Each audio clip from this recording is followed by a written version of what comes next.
Boom. Welcome to Shawn and Carter Have a Podcast number 50, count 'em 50. My name is Shawn. And I'm not 50. My name is Carter. You're not a cop? I swear, man. Whoop whoop. Nope. You What? have to tell me if you're a cop. That's do the way this works, right? Do you watch Parks and Rec? Of course. Are you from the FDA? You have to tell me if you're from the That's FDA. right. I don't have to tell you if I'm Batman, though. Okay. At all. Or if I'm Talia al Ghul. So let's let the Catwoman out of the bag. Carter solved Batman, and he's fully prepared. He paid for it twice, saw it once, and we're fully prepared to talk about it later in the show. We are going to talk about The Dark Knight Rises. We might talk about it too much. I mean, you can go ahead and look at how long part 2 is right now, and you'll know, but we don't know.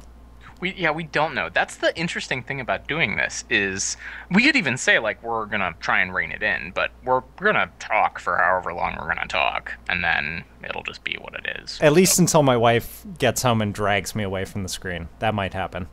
That could happen. It could happen. So we have some stuff to do before we talk about The Dark Knight Rises. I imagine that will be the majority of what we do. Although, who knows, like, we bring up pizza or whatever and we get off on, like, side things. That was so... I was listening to that back as I was editing it last week, and you literally said to me, is there anything else you need to say before we talk? Like, you were ready to switch gears. And all I did was say, we got a pizza when we got on the ferry. And it was like 15 minutes. Pizza conversation. Just instantly derailed. It was awesome. Anything else? Anything else ready to go? And pizza. Pizza. And we had a lot of pizza comments. We're not going to talk about them. I think it's all very interesting what people think about pizza, but it was a good topic. Yeah, apparently it was. Everyone has opinions on their pizza. Everyone always has opinions on their, like, local and regional food. I mean, we can't even go there. Alicia could get on here and talk about the whole social aspect of food and the family and the hearth, and oh my god, it could be an entire podcast. Well, and I'm just thinking of, like, regional specialties, like barbecue or like In-N-Out burger. Everyone has the things that they like, and whatever. I gotta get to the south sometime and try some Whataburger. Have you ever been to a Whataburger? No. It's spelled water, but it's it's like what a burger, Whataburger. And apparently it's just like the best small franchise of burgers that I've never had. Really? Better than In-N-Out? I've had In-N-Out. I've been in California. And you're just saying, like, you've had that and you sort of understand this it. This is the next franchise that I've heard so many things about that I've never tasted. Like, I've had Five Guys because that came north. I've had In-N-Out because I've been on the West Coast, but I've not had Whataburger. Five Guys is interesting. That happened fast, man. It happened really fast. I lived in D.C. in 2006, and there were literally, like, 4 Five Guys. There was, like, that, and they were all right around. There might have been a Five Guys in Philly at that time, but there were not a lot. There weren't a ton of them back, like, 6 years ago. We and now we have everywhere. 2 in Lancaster. At least, we actually might even have more, but we have at least 2. What happened there? Everyone likes peanuts with their hamburger? I don't know.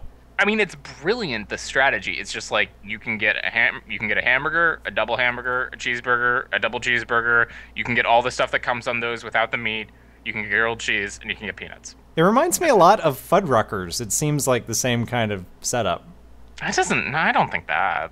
Isn't Fuddrucker... Well, I guess I've only been to Fuddruckers once, but can't you kind of, like, make your own thing? Yeah, but Five Guys is the same way. You pick all your ingredients. Well, but doesn't Fuddruckers have, like, a thing where you actually do it? Oh, maybe it does. I think you actually do it. I haven't been there for a really long time. And now I'm talking out of my butt. I don't know. Like, Five Guys, what I love about Five Guys is how good your meal is going to be based on how transparent the bag is. The bag is. They give it, yeah, that's right. Whether you're eating in or going out, they give you your food in a paper bag. Yeah, well, and actually, my favorite thing about Five Guys is that is the Cajun fries. Okay, yeah. And what I love is that if you get a medium, like, I've never gotten a large amount of Cajun fries. I assume they basically just, like, give you another bag of fries. But when you get the medium, what they do is they take a medium soda. Yes, that's right. Cup, and what they do is they fill it with fries. They dump it into your bag, and then they fill it again, and then they dump the cup into your bag. They give you the cup. Well, yeah. So your bag has a medium soda cup's worth of fries in it, and then a medium soda cup with fries in it too. So there are fries everywhere, and then there's a cup with fries in them too, and then you just sort of like strategically just tear open your bag, try and extricate everything as best you can, and then eat all this delicious awfulness that's so good. All the heart attack ingredients waiting. There's a Five Guys on VCU's campus that I might go to after this. Suddenly we both have a craving for burgers. Well, we were talking about pizza last week, and we both got hungry for pizza. Now we have burgers. Five Guys is really good. Oh man, we got to move on. This podcast not brought to you by Five Guys, unfortunately. We should. I'll work on it. Let's get them on the horn for next time. Yeah, I mean, like, I will praise them to the nines. They're awesome. I love it. I love Five Guys. So we have a couple things we want to talk about before Dark Knight Rises. The first of which, Shawn, you recorded a video about after you texted me. So, yeah, Carter got my full-on, unfiltered rage. You used all capital letters, I think. I wish Alicia were here to describe to you how mad I was when I was trying to get this to work. I'm going to bring up the text message. And then, of course, once I calmed down, and as you should see in the video, which I'll put in the description if you haven't seen it, it's about the title is supposed to invoke the Two Girls, One Cup reference. It's two computers, one mouse, and I can now use my mouse across the two computer screens that I always use, and then also onto my TV via a LAN connection and a second PC. That was the end result of all of the stuff that happened first, which I texted Carter about. Yeah, well, so Shawn and I text on and off sort of all the time, and it's just like random stuff, right? Like one of the latest texts I got from John is that Buffy, the EW, had Buffy as the #1 like cult TV show from the past 25 years. Because you still get EW, and I really should read EW because I feel like they do good stuff. They do so much better stuff than any entertainment media outlet that I know of. Their opinions are exactly the right kind of like cynical grain of salt, like what I want for my coverage of media, not the like star worshipping, like petty whatever. Like their coverage of what's her face and Robert Pattinson. Why can't I? Kristen Stewart and Robert Pattinson was half a page, and all they did was cover the media coverage. They didn't actually cover the story because they were like, yeah, we don't know anything either, and none of these people do. And they just pointed out that no one knows anything, and they were like, this is stupid. Yeah, unlike as Jon Stewart recently called Huffington Post the Side Boob Weekly. I saw that. Side Boob Gazette. The Side Boob Gazette. That's right. Did you see, oh, shoot, what's his name? Who did the most recent White House Correspondents' Dinner? Seth, what's his name? Seth, head writer for SNL. Oh, Seth Meyers. Seth Meyers. He did the most recent White House Correspondents' Dinner. Did you see him do that? No. He was talking about the after parties. And it was all like snide comments about major media outlets. So it was like the New York Times after party this year for the first time ever is going to have a cover charge because their website. Right. Fox News has a cover, but as long as you're a blonde and leggy Republican, you're just fine. And the Huffington Post party is free for everyone, but they ask that you bring you got to bring everything. You have to bring, they ask that you bring hors d'oeuvres and entrees from the other parties. Which I thought was pretty funny. Yeah, that's about right. So this is the text I got from Shawn. And, like, unprompted, it's just like 8:15 at night. I think I just got home. I get this text from Shawn. It's just like, it looks like Mountain Lion removes the HDMI out option. I'm so fucking sick of this computer now. So I waited like basically 15 minutes to see if I'd get anything else, and then I'm just like, it sounds like a bug to me. I don't know. It's a cascading bug, right? And then Sean is like, no, it's not. It's a rah, rah, rah. And then I'm like, okay, I don't know. I'll look into it. And then later on Twitter, you mentioned like Carter gets all of my unfiltered Mac hatred, which is fine. I'm fine to get it because like I'm the best person to get it because like I'm just gonna be like either yeah that sucks or I'll have an answer for you. Right. Right. You're not. I'm not just venting to you. There's like there's a means and an end.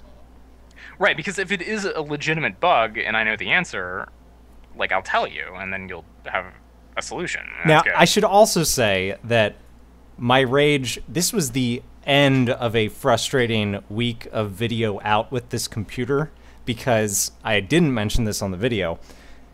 Before, when we were at the beach, I have a Vizio TV here, and we've plugged this computer into this TV over and over and over again since Alicia got it. And it's fine, and it works great, and it's full 1080 out, and it looks just the way I'd expect it to. We took it to the beach. We take the cord with the little dongle, and there's a Sony TV, and there's a Saio. Is that a brand? Saio or something? Anyway, plugging the HDMI cord into those, neither of them worked. One of them would just have constant static, like you could see the picture, but it was just static. And the other one would intermittently turn off for about 10 seconds at a time. And I went on the Mac forums, and it seemed like everyone said, yeah, the port is just kind of incompatible with some TVs. And I was like, that's not an excuse. What does that mean? And that's when I started complaining to Alicia, although she didn't know what I was talking about, that it was not hardware controlled. Because I had a laptop that was just S-video out, and it was either like, it was on or off. And there was nothing in between. It either worked or it didn't. So then when I got home, installed Mountain Lion, and all of a sudden HDMI was gone, I was like, you've got to be kidding me.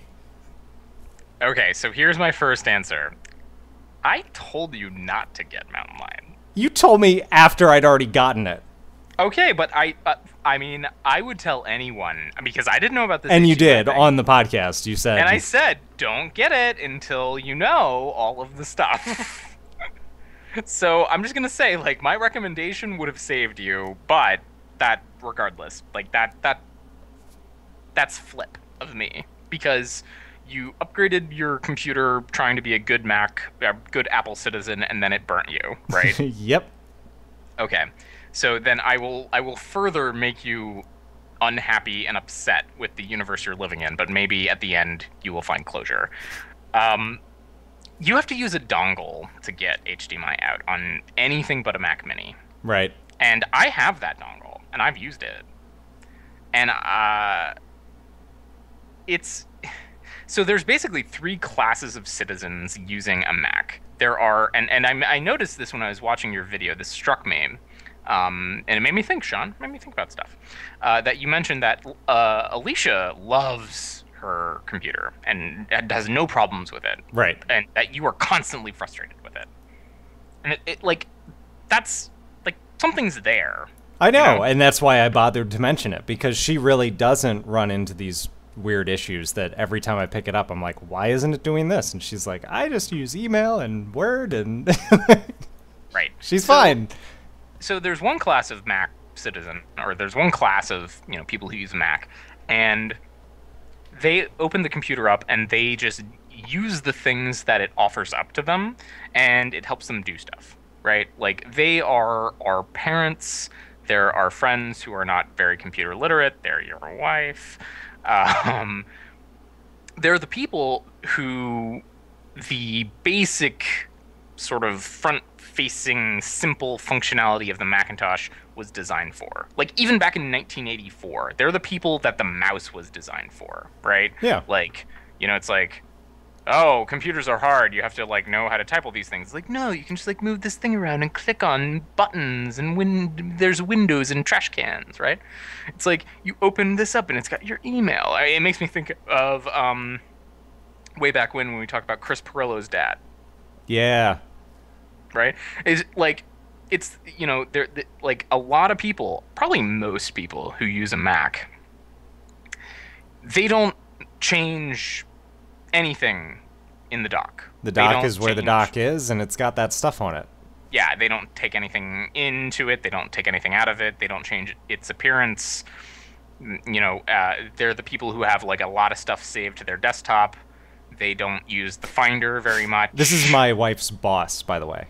Sure, Her entire desktop is just icons. Oh God, that breaks my heart. But I know. whatever. Like most people, like I understand that that's how most people live. And it's the people who are like, I want my Mac to be like my iPhone or whatever. Like I want it to be like, something simple to use. And more people are like that. This also reminds me of this conversation we had with Elaine back in the day about, computers sort of becoming less capable for expert users so that more people can use them successfully. And so there's that class of people who uses the Mac. The people who turn it on and they use it to do email and iPhoto and whatever. Then there's the people like me who live in an Apple world now. And it's like, well, Shawn, why don't you have an Apple TV? If you had an Apple TV, you would have no problem. Which I also made sure to say in the video, because I knew that was the solution. Yes. So it's like there are people who like I have a MacBook Pro. I have an old. I haven't even mentioned on the podcast that I bought an old iBook G4 for like other things, like basically like doing some streaming, music and stuff. It's like a cheap old laptop that I have set up. I've got my old white plastic MacBook. I have a Lenovo PC. I have a PC. I have an iPad. I have an iPhone 4, and I have my Nexus 7. Like, I'm total technology crazy enthusiast, and I'm really plugged into the Mac world, or the Apple world. I don't have an Apple TV because I don't have, like, internet in my house. But if I did, I would probably have an Apple TV. Yeah. And that's the solution that Apple wants you to use because and then I'm going to ask you about this. Like an Apple TV, the experience is this. I buy this thing, regardless of how expensive it is, $100. I plug it into my TV, and then when all of my Apple devices then suddenly get this option to let me stream whatever is on them to the TV immediately. They're all like, ho, who's nothing. this new lady in the neighborhood? And I don't have to Google anything. I don't have to know anything. I don't have to do anything other than plug it into the TV, make sure that it's on the internet. It's very simple, stupid. It is, and I've seen it work before, and it is one of the most. It is the biggest example of the quote-unquote "it just works" things from Apple that I've ever seen. It's like you plug it in, and it's like, oh my god, there's a new button on my. Also, the "it just works" thing kind of doesn't work sometimes. So I was at a friend's house, and he had an Apple TV, and he was turning on Cut the Rope. He was turning on Cut the Rope, and when you turn it on, it's a video, but it doesn't look like a video. It doesn't look like a real QuickTime video, but it is.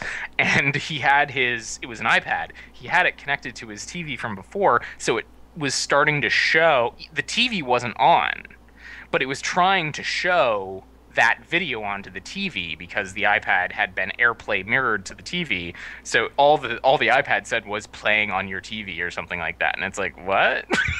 That doesn't make any sense. So I'm not going to say that it works all the time. But that's what Apple wants you to do.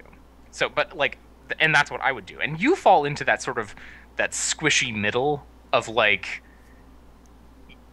you just want to do things the way that you want to do them. Like I lived with this guy for about 5 months who had a PC with an HDMI cable, and he would just plug it into our TV and watch HBO Go stuff on it.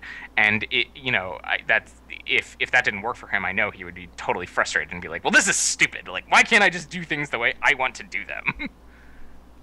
And that my advice to anyone who wants to like kind of get into the Apple world,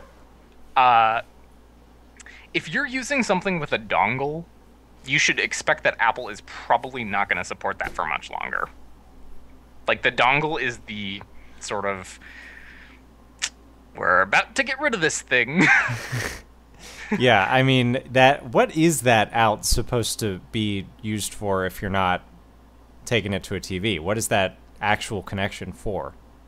You were using the mini DVI to HDMI, right? Okay, it's DVI.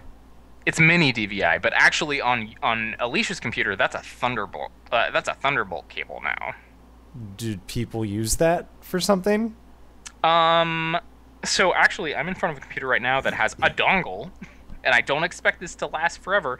I have a mini DVI to VGA dongle that connects a second monitor to my computer. Okay.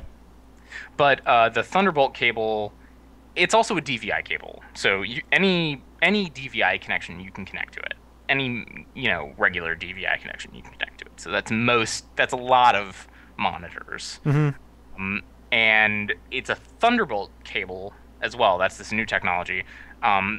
You can connect the Apple Thunderbolt cinema displays to it, and there are also some Thunderbolt peripherals. So Thunderbolt is it's sometimes referred to as PCI over a wire. So it's kind of it's a technology that will eventually enable you to connect really high performance things over a wire to your computer. There are these pie in the sky ideas. You could connect an external video card to your computer to give it more power. Okay. To do crazy stuff like that, as if it were in a slot inside of your computer. But the big thing is it's really fast. It's 10 gigabits per second. So really super fast storage and things like that. So my stupid little HDMI want is nothing compared to what that port is actually capable of. Yes. And it's sort of yeah, we know you like HDMI, but you could just buy a $99 Apple TV and it would be such a better experience, Sean. You don't even need a cable. But instead I've got this awesome other computer running now, and I can move my mouse over there from my computer. Anyway, what actually ended up happening was kind of happy, because I'm glad that I bothered to set that up, and that computer was going to waste. But at the time I was just like, what the fuck? So can you briefly walk through what the installation and setup process for this Mouse Without Borders was? Yeah, you download the application on all computers you want to run it on, and since it is a Microsoft Garage product, this specific thing only works on Windows, and I think it's probably only XP forward, but I could be mistaken. But you download it on each one of the computers you want. Sorry, Windows 98 people. Yeah, right. That poor guy out there. You run it on the first computer, and on the one that you want to control the other computers from. And it says, have you installed this yet on anything else? And you say no. And then you go to your next computer or whatever, you install it there, and it says, have you already installed this? You say yes. And then it'll give you a key that you then go to your first computer and type in this key, and then you press OK, and then it works. Very cool. Yeah, and at first, it stuck my TV. I guess it decides that it should probably by default go left to right. So it put my TV on the right side of my computer, and I was like, oh, that might be oh, no, wait. And it shows them in line. It shows this is your first computer, this is your second computer, and you can just click and drag them. I just picked up my second computer. I'm like, no, that's actually on the left. And it was like, okay, cool. And now all I have to do is turn on the PC. I don't even have to reconnect it. It automatically will see it and sync to it and be like, there you go. And it's been completely painless and awesome. And I know Mr. Sapling is using it too. And someone told me of at least one other program called Synergy, I think. I will link in the info, that works across just about any platform you could imagine. And he was using it between a Mac and a PC, and he said it also works in Linux, and so that's like a workstation application. You can use that on anything. Yeah, I was using Synergy at an old job to connect a laptop to my desktop setup. Because the same problem you ran into, I had two giant monitors, and I wanted another one. So once again, it was the same IT guy. I had the IT guy take a old laptop of mine that I wasn't using, and became my third monitor, basically. Mm-hmm. Um, but there were some quirky things I have to deal with, and whatever. So, but I would say this, Sean. Could Alicia have set up as easy as Mouse Without Borders was to set up? Could Alicia have found it and set it up? I don't think she would have known to go look for it. And that's the thing. That's the whole that's why Macintoshes are baby computers, right? They make it easy for Alicia to work, but I've made that point probably 9 or 10,000 times. So well, 10,000 is over 9,000, so you're good. Exactly. And then I would close with saying that you and I are nerds, but we're not like super duper computer nerds, and I'm sure that people who are a lot smarter than us can just like go into the Unix layer of their Mac and do whatever they want. So, and that's the thing I know nothing about. Exactly. And you're used to Windows where you're a little bit closer to the metal, but I think you should get yourself a tricked out HP before they get stop not selling laptops. Maybe they've already closed down. I don't even know. You've already convinced me that my next gadget is an Nexus 7. Oh, it's great. The only thing is the lack of a cellular connection. I'll be wanting troubling. for that, and I'll be a little sad that it doesn't have a port out, an HDMI port or something. Do you have one on your Kindle? No, I was sad about that too. But actually, we already sold the Kindle. It's gone. I don't know of any tablet device that has a port out. The Surface? But that's different. I know. And also, Sean, I could get a $99 Apple TV, and I don't need a port out, and I can use my iPad or my iPhone to do AirPlay mirror. Okay, so what's the next thing we're talking about? Marble Hornets. So it looks like Jay's Twitter account got hacked. What do you think, Sean? Should we bring up the tweets? We should read them. Yeah. Let's read them. We were complaining off air like a week or two ago because I tweeted something to Carter that was like, by the way, there hasn't been an actual entry in a month because entry 60 was June 30th. And that was when he went to find the documents. And then he did 60.5, which sure, that's an entry, but it didn't. It was so much information that we already knew, and it didn't add anything. And that was 2 weeks later, and now we're almost at 5 weeks from entry 60, and there's still nothing new except it would appear that to the Ark, probably, someone hacked Marble Hornets' Twitter account, and I guess YouTube account as well. I guess, so... Oh, no, Observation was actually posted on To the Ark, so never mind. Yeah, so, Jay, the Marble Hornets account, about a month ago, was tweeting, like, hey, I got these... He tweeted, like, normally, like, hey, here's this entry, and then I'm gonna do entry 60.5 tomorrow, and and then he responded to someone saying, like, hey, was there something interesting? He's like, yeah, a few things. And then nothing for about 3 weeks. And then about a week ago, there was a picture. And the only text is a lowercase x. And the picture is all grainy. And it's obviously a person looking out from a window with a fluorescent light behind them. And I guess it kind of looks like Tim. I'm literally just like looking at it on my computer. I don't know. We are spoiled on it immediately after that. That is a screenshot from the video. Yeah, so then they do observation. It's 43 seconds. I'm watching it now. It's Tim. Hey, it's someone watching Tim. So, is there anything else I can't think of anything else in that video. For about a second, close to the end, you see the masky like costume on Tim. It looks like it's drawn on or something. onto the frame. Mhm. I don't think he's actually wearing it, and then it disappears. Yeah, I'm watching it right now. It's kind of stop motion-y almost. It's like It's what they're doing is they're rocking the frame. Mm-hmm. So they're taking like maybe 3 or 4 frames from a video and just going back and forth between them, just rocking back and forth for several seconds and then moving on to the next one. Mm. And Yeah. it's very creepy looking. They've used that effect a couple times before. This is the first time I remember them doing a whole video that is just that effect. And you know what? Now I'm noticing the still shot. They must have filmed the whole thing first because the still shot.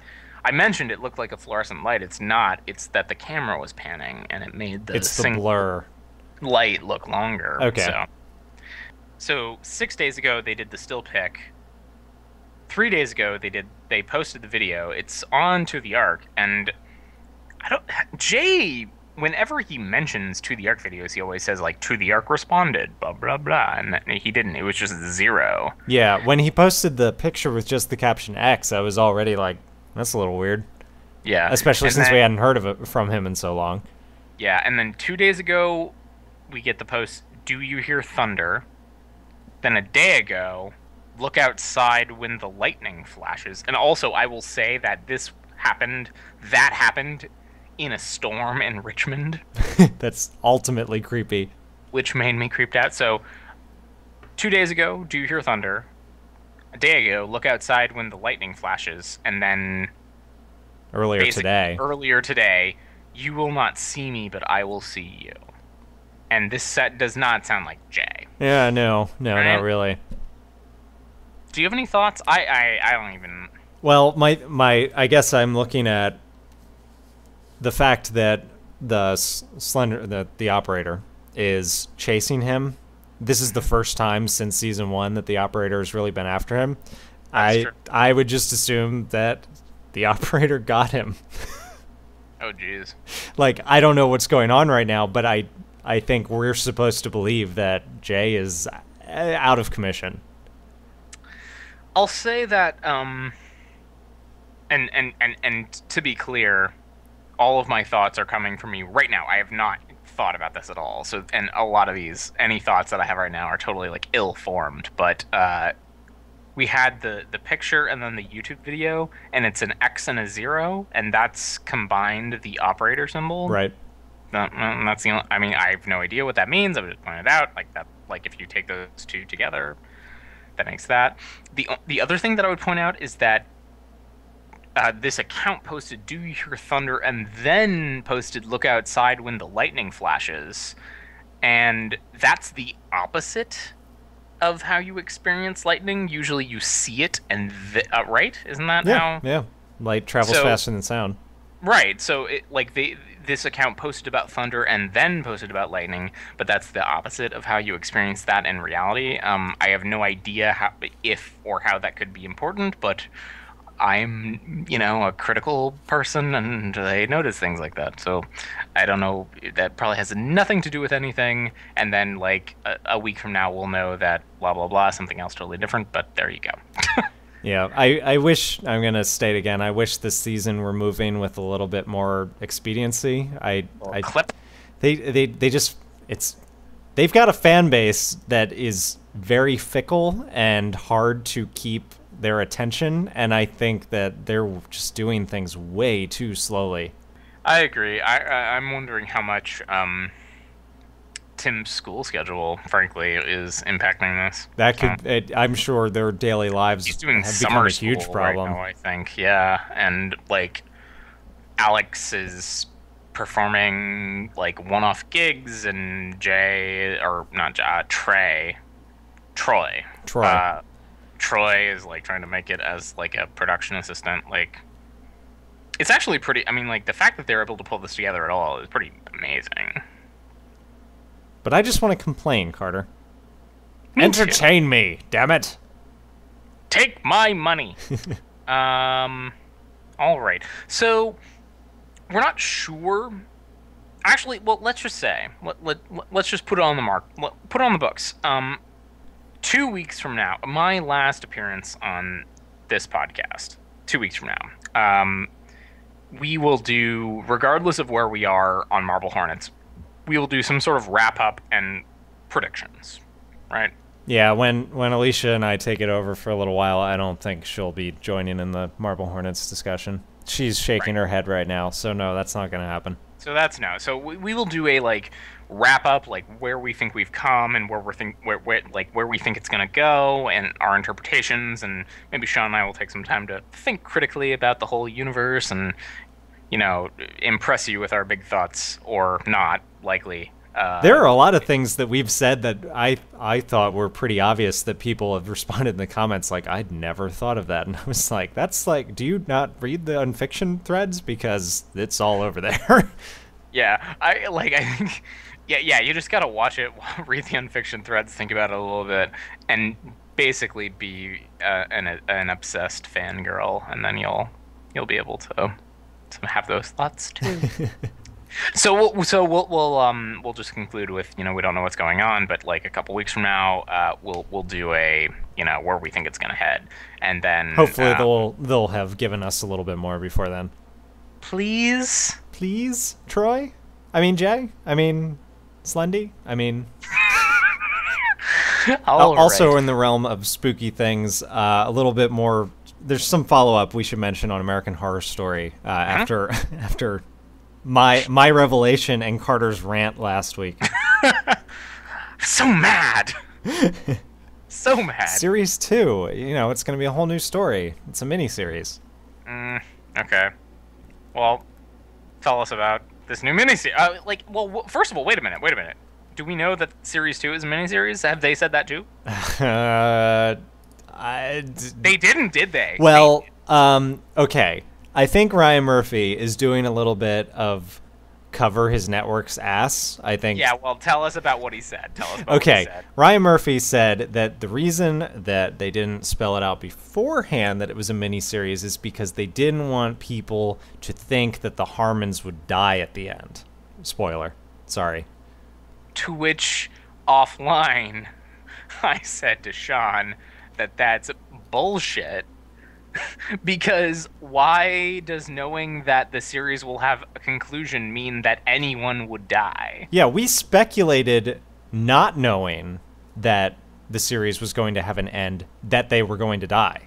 I think we were pretty clear early that we thought they would all die, and like Sean and I were totally wrong, both of us. I think we both thought at various times that most of the Harmons would die and that the series would continue. Yes, we did. Like, we were talking right up to the end, like, what are they gonna do in season 2? Like, how is the house gonna blah, blah, blah? Like, we were thinking all about the rules of the house, and then it's like, oh, it's over. No, something else. So Ryan Murphy's other thing that the way he's covering for his network is the second series or season. I guess it's still a season, even though it's a mini-series. The second, whatever. That's why they have to give it another name. Yes, the second series they announced a new name. It is called American Horror Story Asylum, and that's the story is going to take place in a 1960s mental ward, and it's going to have a lot of the same actors in it even, but it's going to be totally different story. None of them will play the same characters. Now I'm starting to wonder if I'm even going to watch this. I'm getting upset again. Oh, you're going to check it out. You know it. I am, and also I've given a potential commitment that when it comes out in October, I will officially be on hiatus from the podcast, but I might check in for 5 minutes and talk about American Horror Story, because even with the height of work I will be doing, I will be able to set aside 40 minutes a week to watch this awesome show. It's so good. I loved that show. Season 2 has confirmed from the first season Jessica Lange, Evan Peters, he played Tate. Also Zach Quinto, Sarah Paulson. Well, not from the first season, but James Cromwell. Yes, he will be joining. Joseph Fine will be joining. Franca Potente, the woman who played Jean Grey / Phoenix in the X-Men series, she will be on it. Adam Levine will have a part. Apparently, I have no idea if he's getting a main part or what, but he's never acted before, so that should be interesting. Well, I mean, just being sort of just being a human being who can think about things, I would say he will probably have a one episode spot, and if he does well, he might have more. Okay, yeah, that's possible. Right. And no Connie Britton and no Dylan McDermott. They will not be. And so actually, now that we know that it's going to be a complete story, we should just enter assuming everyone's going to die at the end. Yeah, because miniseries mean that means everyone dies. Everyone dies. Every miniseries I've ever watched means at the end they will all die. I don't even know why I watch miniseries because I know they're gonna die. Ryan. Stupid. So we're obviously still a little sore about that. I really think that they should be disqualified from those awards. I don't want to talk about it. Let's move. I don't want to talk about it. Let's move on. Okay. Before we do Dark Knight Rises, we got one more thing. We want to talk about a question that we got from Will. And his question came from Twitter. And it wasn't a random question. It was actually quite a pointed question. And it was, if we have any advice for a incoming college freshman, which he is, and we were, when did I go to college? I went to college in 2006, and you went to college in 5? 4. 4? 4. So, 8 and 6 years ago, respectively. So, do you have any advice for college freshmen, Shawn? Yeah, I could write a book, probably. Well, in lieu of writing a book, do you have anything really actionable for Will? Or anything that he needs to be way more open-minded than knowing the way that he is. He needs to open his mind. He's going to suffer a lot of frustration and have problems with relationships if he remains as maybe he's just way more argumentative in his videos than he is in real life. But if you want to, from his videos, I don't think that's true though. And yeah, he talks about the troubles he gets in. Yeah. Although no, but also well, Shawn, I would point out that he's also a camp counselor. Yeah, that's true. So I don't think it's fair to say that Will's totally, it's not him against the world. But, maybe he thinks it is. My senior year of high school, I had a teacher who I will probably talk about forever. He was one of the best teachers I ever had. And he told us in the last week of classes, he said every year he had this list of things that every departing senior and incoming freshman to college should think about or know. And he said every year he would change it a little bit. He'd add and remove things, and he tried to keep it as current as possible. And this was a teacher who very often would role play without telling us he was role playing. So to hear him be so frank and just genuine about these kind of things was a stark contrast to what I was used to. And one of the things that he said that I really took to heart in college, and I liked it, was don't sit in the back, raise your hand, and take classes that you don't know if you'll like. And I think all three of those things benefited me way more than just about anything else. And it's mostly has to do with relationships with professors, because college is very different from public school because you're an adult and so are your teachers. Yeah, that's the biggest thing so I went to a college prep school, and it shouldn't be called that because it's still a high school. And the biggest thing so this is the biggest thing that I didn't know about college coming out of high school, even out of a college prep school. You don't have to go to class. And no one but you will make you go to class or to office hours or to whatever, right? When you're in school, regardless of the school, public school, private school, whatever, you have to go to class. And if you right, you have to go to class, or you're a delinquent or whatever. There are consequences in school, legal consequences, if you aren't in school, or if you're not in class, or if you're not whatever. In college, it's every class that I can think of, every professor was like, you can come to class, you cannot come to class. You know, if you want to if you want to not, if you're really smart, like I've heard this from professors. If you're really smart and you can read the material and you don't need to come to class and you don't need to come to office hours or go to whatever and you can like absorb this material, then don't come to class and you'll pass and that's fine and I don't care. You get into a lot of big like lecture classes that there are 150 people and they don't know who's there. They have a TA who calls roll or whatever, or multiple TAs, and that's it. They don't know who you are. And like Sean, I think you're totally right about relationships. Professors don't give a shit who you are until you express something to them about yourself. Mm-hmm. So you have to go out of your way to engage with a professor or a TA, which means you should go to office hours. You should go, like, and definitely you should go to like recitations or like I don't know what they're called, whatever the things that the TAs do. Mm-hmm. You should go to those too. Like, don't skip those. And well, Sean, did you have more things you wanted to say? Nothing specific. The thing I just wanted to say was,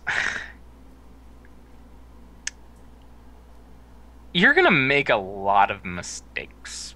Like a lot of mistakes, right? And it's the coming back from them that will make you a better person. This is like really different from the advice that we were giving to Ron and his kid. You know, it's sort of like the parent-teacher association and whatever. Yeah. You know, it's like being a college freshman. I don't know if anyone can hear this, because I don't know if I could have heard this, but just knowing that you're gonna make a lot of mistakes. Like, I was pre-law, poli-sci, intending on being a lawyer, and then I ended up failing a class. I failed a class. I failed yoga because I forgot to drop it. Remember to drop your classes if you're not going to take a class. Drop it. Remember to do that, and also you lose the money. So, like, drop the class as fast as you can if you're not going to do it. And I forgot. I was pre-law, poli-sci. I did graduate poli-sci, but my major really was philosophy. And I was a minor in economics, and I was like, this is the worst thing ever. I hate it, and I'm not going to do it. And a lot of that was because of my parents and my, whatever. Like, I think that ties into, like, take classes that you don't know that you'll be good at, or take classes that you have not a lot of experience at. Yeah. I didn't want to, but I had to take one class in political theory, and I was like, I'm going to do all the stuff I'm going to do. I took that political theory class, which was like the one philosophically inclined class that I had to take in my entire poli-sci major, and that made me into a philosophy major. And I just downloaded a book on my Kindle on cognitive science, and I am still, to this day, like, thinking about and considering going back to school to get a PhD in philosophy. And it was one class out of 80 or however many I took in college. One class changed my life forever. One class, one teacher changed my life forever.